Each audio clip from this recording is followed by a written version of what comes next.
तो दोस्तों, आज हम एक नई स्टोरी लेके आ रहे हैं जो कि दिल्ली की है। और दिल्ली में स्पेसिफिकली अगर बात करें तो वो साउथ दिल्ली की है। साउथ दिल्ली में काफ़ी अमीर और पैसे वाले लोग रहते हैं। तो उसी में से एक बहुत बड़ा सा घर होता है जिसमें 3 महिलाएं रह रही होती हैं। और एक चोर सोचता है उसमें चोरी करने की। तो वो काफ़ी दिनों से ऐसा प्लान बना रहा होता है कि कैसे चोरी करनी है इसके घर पे।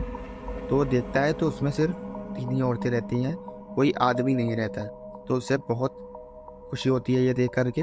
और फिर वो एक दिन रात में जाने का प्लान बनाता है। तो वो पीछे वाली खिड़की तोड़ता है और उस घर के अंदर घुस जाता है। फिर देखता है कि कुछ आवाज़ आ रही है, किसी चीज़ की आवाज़ आ रही है जैसे।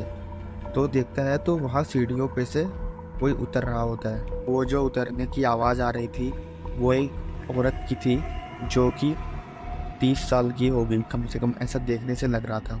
फिर बाद में जब वो उतरती होती है तो वो चोर छुपने की कोशिश करता है और ग्राउंड फ्लोर पर एक कबर्ड में छुप जाता है। फिर बाद में वो देखता है कि उस औरत के आंखें बहुत ज़्यादा लाल हैं और वो औरत के हाथ पे बहुत कट लगे हुए हैं और ऐसा लग रहा था कि वो आदमरी जैसी हालत में चल रही है। फिर वो औरत धीरे धीरे चलती है जैसा कि आपने देखा होगा हॉरर मूवीज़ में भी। और फिर बाद में वो चली जाती है किचन के अंदर।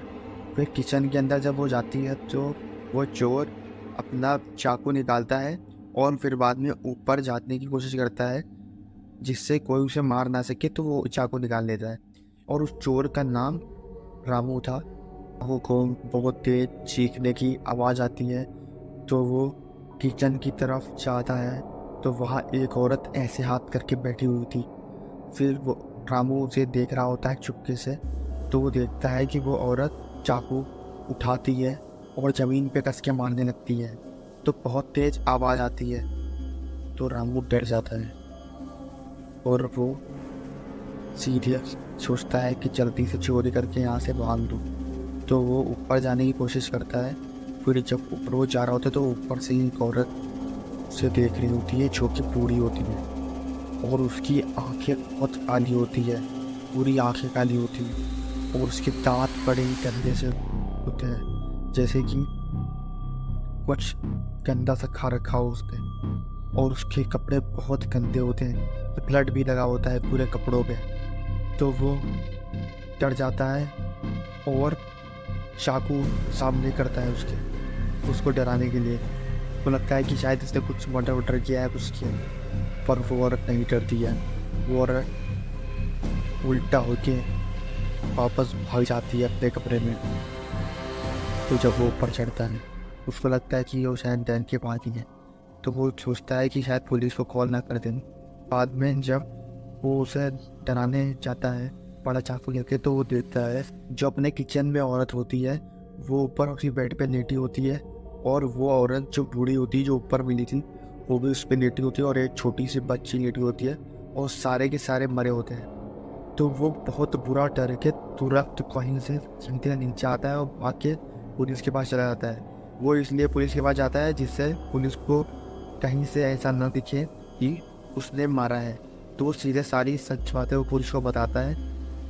पुलिस जब छानबीन करने आती है तो वो ये चीज़ देखती है कि वहाँ पर बहुत बदबू आ रही थी उस कमरे में। ऐसा लगता है कि जो लाश है वो काफ़ी दिन पुरानी है, पर हर जगह फिंगर पे आमू पे ही मिलते हैं। तो पहला शक उसी पे जाता है तो उससे पूछताछ होती रहती है कुछ दिनों तक। फिर जब पोस्टमार्टम रिपोर्ट आती है तो उसमें पता चलता है कि 1 महीने पुरानी लाशें हैं तीनों। तो फिर बाद में रामू को छोड़ दिया जाता है, पर ये राज ही रह जाता है कि उसके हाथ पे कट कैसे लगे वो सारे। और पुलिस देखती है फिनाइल की बोतल एक मिलती है और पोस्टमार्टम में भी आया था कि फिनाइल पीने से ही मौत हुई है इनकी। तो तीनों की मौत इसी वजह से हुई। छोड़ दिया जाता है रामू को और रामू अपने घर चला जाता है। फिर बाद में 1 महीने से ही अपना चोरी करने का प्लान बना रहा था और कुछ हफ्ते से वहाँ बाहर वो रुकने लगा था, देखने लगा था कि वहाँ आती है। और वो देखता था कि बालकनी में वो तीनों औरतें आती रहती थी टाइम टाइम पर।